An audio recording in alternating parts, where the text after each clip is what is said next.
Good afternoon friends, কি খবৰ আপোনালোকৰ? আশা কৰোঁ সকলোৰে ভাল।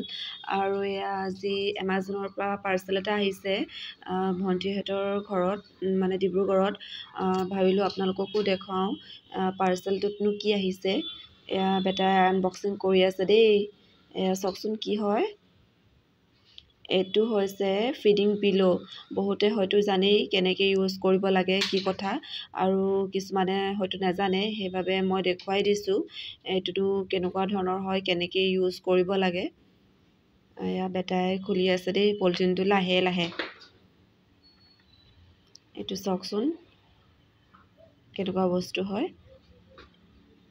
বস্তুটো দেখাত কিন্তু ভালে লাগিছে। অৰ্ডাৰ মানে যেনেকুৱা দিছিলে তেনেকুৱা আহিছে। বস্তুটো বহুত ধুনীয়াই হয়, ছফ্ট আছে।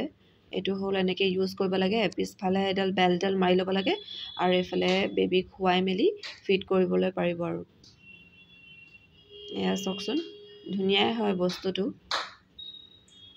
এইফালে অকণমান এডজাষ্ট কৰিব পাৰে দেই।